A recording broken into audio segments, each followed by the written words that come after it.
வணக்கம் மக்களே, அனைவருக்கும் இனிய வணக்கம். இன்னைக்கு நம்ம இந்த ஒரு வீடியோவின் வாயிலாக தமிழகத்தில் இந்த நகைக்கடன் தள்ளுபடி இதை குறித்து சில முக்கியமான தகவல்கள் நமக்கு வந்திருக்கு. ஸோ யார் யாருக்கெல்லாம் இந்த நகைக்கடன் தள்ளுபடி கிடைக்கும், யாருக்கு கிடைக்காது, என்னதான் செய்து கொண்டிருக்கிறார்கள். ஸோ கிட்டத்தட்ட நகைக்கடன் தள்ளுபடி அப்படின்றது கடந்த ஆட்சியிலே பார்த்திங்கன்னா 2021 அறிமுகப்படுத்திட்டாங்க. அதில் பார்த்திங்கன்னா நகைக்கடன் தள்ளுபடியில் 45 லட்சம் பேர் லிஸ்ட் எடுத்தாங்க.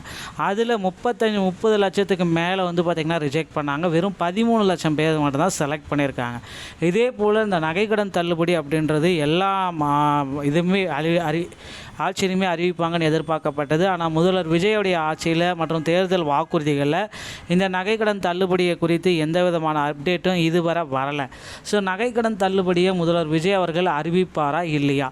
தற்பொழுது நகைக்கடன் வாங்கிட்டு இருக்காங்க எல்லாருமே பார்த்திங்கன்னா நகைக்கடன் தள்ளுபடிக்காக வெயிட் பண்ணிகிட்ருக்காங்க. இந்த நகைக்கடன் தள்ளுபடிக்கு உண்டான ஒரு அப்டேட்டு எப்பொழுது நமக்கு கிடைக்கும்? ஸோ 45,000 60,000 கோடி வரைக்கும் நிதி ஒதுக்கீடு செய்ய போகிறாங்க நகைக்கடனுக்கு. தமிழக அரசு நகைக்கடன் தள்ளுபடிக்காக இந்த பிரம்மாண்ட தொகையை ஒதுக்கிய ரெடியாக இருக்குது. ஸோ இந்த திட்டத்தினுடைய முக்கியமான அம்சங்கள் அப்படின்னு நம்ம பார்க்குறப்ப 40 கிராம் முதற்கட்டமாக பார்த்திங்கன்னா 40 கிராம் வரம்பு, அதாவது 5 சவரன் 40 கிராமுக்கு மிகாமல் நகைக்கடன் பெற்றவர்களுக்கு மட்டுமே 100% நகைக்கடன் தள்ளுபடி அப்படி உறுதி செய்யப்படும். ஸோ 8 பொதுத்துறை வங்கிகளில் இந்த நகைக்கடன் தள்ளுபடியை தமிழக அரசு வழங்க இருக்காங்க அனைவருக்குமே. ஸோ 8 பொதுத்துறை வங்கிகள் மட்டும்னா கூட்டுறவுத்துறை மற்றும் வேளாண் துறை வங்கிகள்லேயே 8 பொதுத்துறை வங்கிகள் வந்துடும். இந்த வங்கிகள் தேர்ந்தெடுக்கப்பட்ட அனைத்து வகையான வங்கிகளில் பெறப்பட்ட நகைக்கடன்களுக்கு மட்டுமே இந்த அறிவிப்புகள் பொருந்தும். ஸோ இதெல்லாமே கொடுத்துட்டிங்க. இப்போ யார் இந்த நகைக்கடன் வாங்கிறதுக்கு தகுதியானவர்கள், யாருக்கு இந்த நகைக்கடன் கிடைக்கும், யாருக்கு இந்த நகைக்கடன் கிடைக்காது, இதை பற்றி தான் இந்த வீடியோவில் நம்ம பார்க்கலாம். ஸோ தகுதி பெற்ற தகுதி உள்ளவர்கள் அப்படின்னு பார்க்குறப்ப சரியான ஆவணங்களை அளித்தவர்கள், கடன் வாங்கும் பொழுது குடும்ப அட்டை, ரேஷன் கார்டு, ஆதார் எண்களை சரியாக வழங்கியவர்களுக்கு தள்ளுபடி உண்டு. ஸோ இலங்கை வாழ் தமிழர்கள் மற்றும் ஓய்வூதியர்கள், மறுவாழ் முகாம்களில் வசிக்கும் இலங்கை தமிழர்கள், தமிழக அரசின் குடும்ப ஓய்வூதியர்களுக்கு தள்ளுபடி வழங்கப்படும். தற்பொழுது செயல்பாட்டில் உள்ள குடும்ப அட்டை, தற்பொழுது நடைமுறையில் உள்ள ஆக்டிவ் ரேஷன் கார்டு வைத்திருப்பவர்களுக்கு மட்டுமே தள்ளுபடி பெற தகுதியானவர்கள். இது எல்லாமே பார்த்திங்கன்னா அந்த நகைக்கடன் தள்ளுபடிக்கு ரொம்ப ரொம்ப முக்கியமான ஒரு விஷயம்.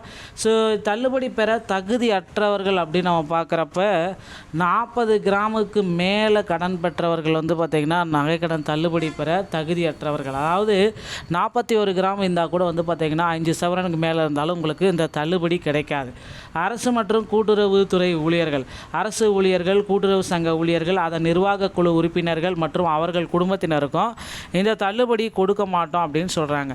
தவறான தகவல்கள் அளித்தவர்கள், போலி நகை வைத்திருப்பவர்கள், ரேஷன் கார்டு, ஆதார் எண் வழங்காதவர்கள் அல்லது தவறாக வழங்கியவர்களுக்கு இந்த தள்ளுபடி மறுக்கப்படும்.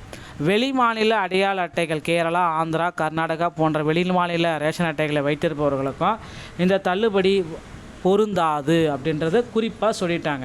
ஸோ இலங்கை வாழ் தமிழர்கள், ஓய்வூதியர்கள், மறுவாழ் முகாம்களில் வசிக்கும் தமிழர்களுக்கு இந்த நகைக்கடன் தள்ளுபடி பொருந்தும்.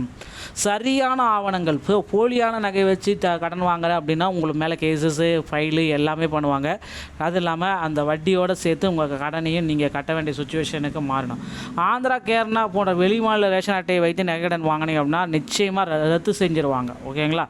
சரியான ஆவணங்கள் அளித்தவர்கள் கடன் பெறும் பொழுது ஆதார் கார்டு, ரேஷன் கார்டு விவரங்களை துல்லியமாக வழங்கியவர்களுக்கு மட்டும்தான் 100% இந்த நகைக்கடன் தள்ளுபடி அப்படின்றது உறுதியாக கிடைக்குங்க. ஸோ இந்த ஒரு வீடியோ இதை பற்றி தான் உங்களுக்கு விளக்கும்னு நினைக்கிறேன். விரைவில் இதற்குண்டான அப்டேட்டை நம்ம எதிர்பார்க்கலாம். இந்த வீடியோ பிடிச்சிருந்தா நீங்கள் நம்மளுடைய சேனலோட இணைந்திருங்க. நன்றி, வணக்கம்.